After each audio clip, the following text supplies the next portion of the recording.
So my name is Christine, and hopes and wishes.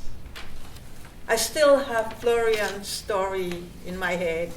Don't we all wish for a better world? And I think it's possible. Come with me to the Sudan, where the sun burns down hot on the marketplace of a town. To one side of the marketplace, there's a huge tree. And in its shade, every day, an old woman sits. She looks at people coming and going, buying and selling. Every once in a while, she dozes off a little bit.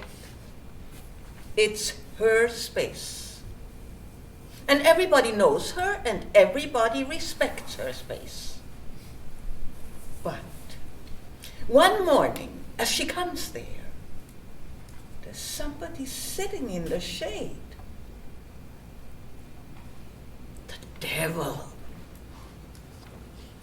But this woman, she's old. She has seen a lot in her life, and things worse than the devil.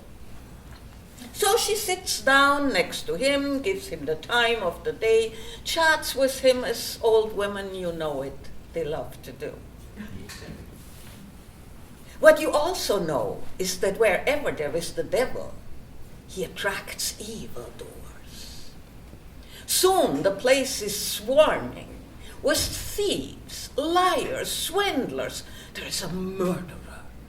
There are adulterers, you name them. And they're all talking at the same time, wanting to do business with the devil. And they're mulling around, and somebody steps on the foot of the old woman, eh? And somebody has stolen her purse. Well, that's it. She pokes the devil in the ribs and says, "Listen, mister, this is my space. You do your business elsewhere." But the devil sits up straight and looks down at her and says, "It's a silly old crone. Do you know who I am? I'm the devil." "So," says the old woman, "so you're the devil. What's so devilish about being the devil? You haven't got more brains than a chicken." Well, the devil's horn, as you can imagine, they glow red with anger. "What do you mean, not more brains than a chicken? Don't you know that I have power?" "Who's talking about power?" says the old woman. "I'm not talking about power, I'm talking about brains, and you haven't got it. It's easy to do bad things." "So you can do better than me?" says the devil. "Sure," she says. "Show me." "Well, I'll show you, but then you admit that you have no brains and you leave." You see, across the marketplace, the silk merchant's boutique, you see it? Yeah. He's married for 11 months already. Tell me, in those long months, could you just once make the two of them quarrel? The devil has to admit that no, he didn't. Those two are in love, and where there is love, the devil, everybody knows it, the devil has no power. Power. Who's talking about power? I'm talking about brains. I will arrange it so that tonight the two of them will be as good as divorced. And then you admit that you are not able to do that. And she leaves. She goes home. She changes her everyday rags against a sumptuous robe, throws an embroidered veil above it, and goes straight to the silk merchant's boutique. Enters, starts to finger his wares, to mutter, to shake her head.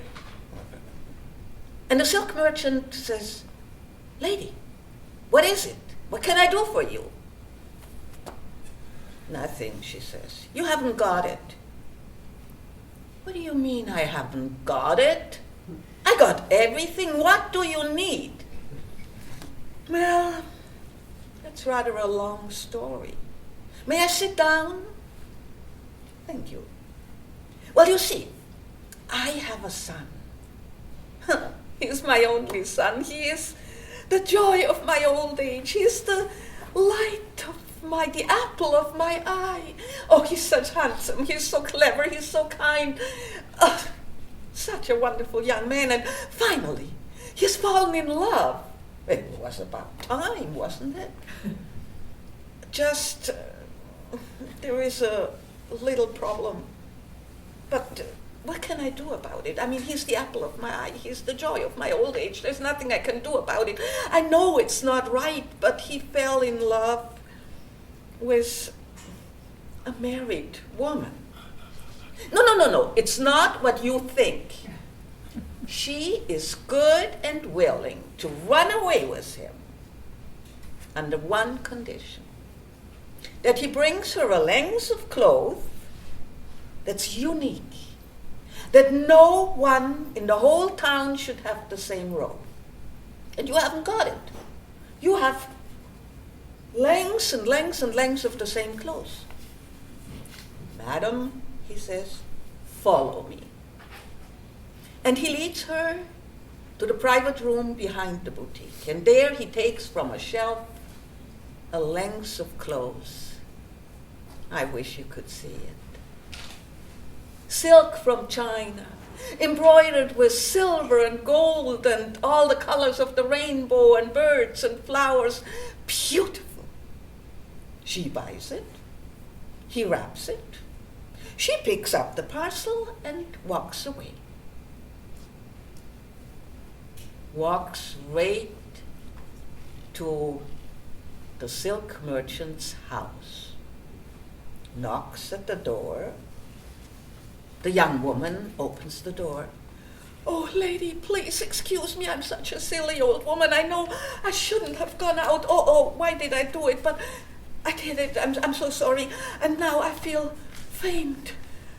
Could I come in just for a minute to cool off? Could you maybe give me a glass of cold water?"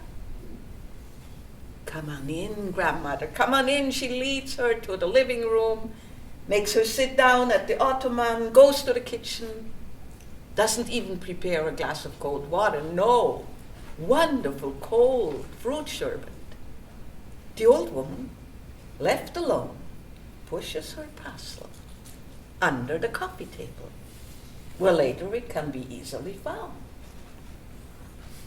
And when the young woman comes back, she drinks her fruit sherbet, she thanks her profusely, she blesses her, she leaves, goes home, changes into her old rags, goes back to the marketplace, and sits down next to the devil.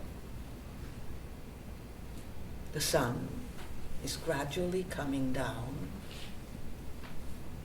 The silk merchant closes his boutique, walks home, opens the door. "Hey, honey, I'm here."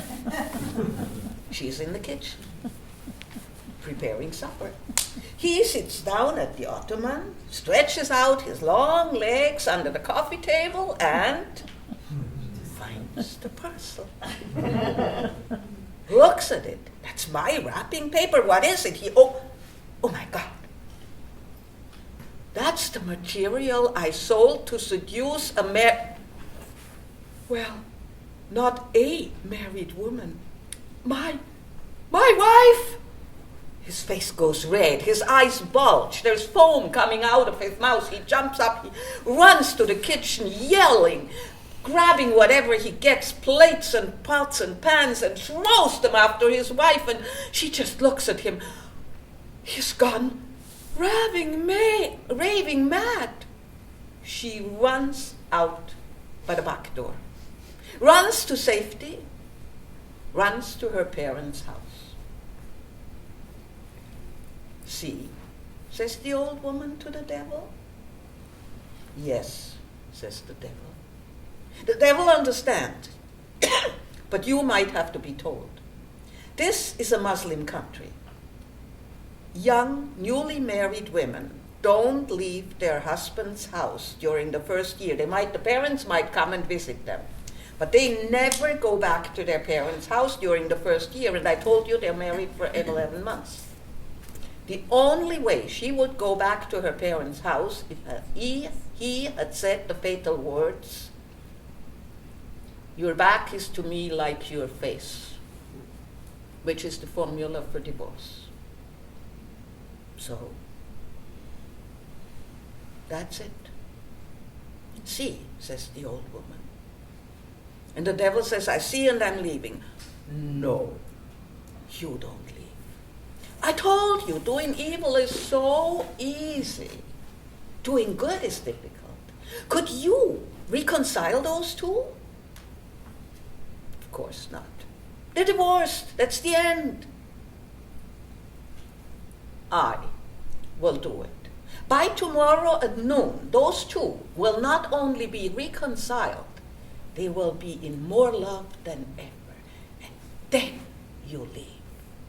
And she goes home.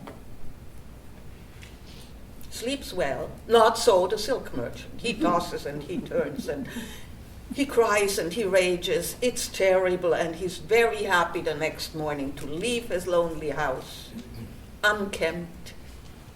He goes to his shop, and who would be his first customer? The old woman in her finery. Excuse me that I'm disturbing you so early. You remember me? I was here yesterday. You remember the story? Yeah? Well, I'm an old woman. You know, it was so hot when I went home. I felt faint, so I knocked at the door where I just was, and a young woman opened that door. What do I say, a young woman? An angel of God, a houri of paradise. She was so beautiful. She was so kind. Oh, happy the man who would be married to her. She asked me in. She gave me sherbet. I blessed her. I went home.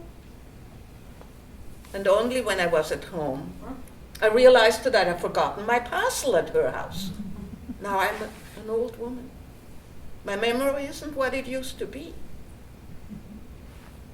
My memory and me, we meet about once a fortnight. If you gave me half a kingdom, I could not remember where I've left that parcel. Would you have another length of clothes? Madam, he says, it was at my house you forgot your parcel. There it is, take it and be gone. I have things to do. And he shoves her out of the store. And he runs with his unkempt beard. And he hasn't even changed, with his old kaftan. And his face that had been gray is pink now, and his eyes that had been dull, they're radiant now. And he runs straight to his in-laws' house, disappears inside. Now, what happens next, I can't tell you. I'm sitting under the tree. I have to wait. But after a while, the two of them come out, hand in hand, eye in eye. See, says the old woman to the devil. Yes, he says. And again, you need an explanation. He doesn't. In Islam, at least in those countries, maybe not in Canada, no man may look at a woman in public, much less touch her, even if she is his wife. No way. But those two, reconciled, are in such love that they've forgotten about it. And so the old woman says to the devil, now you leave. And you leave for good, never to come back as long as I'm here, because it's the old women that protect the city. And let's always hope that there are enough of us around.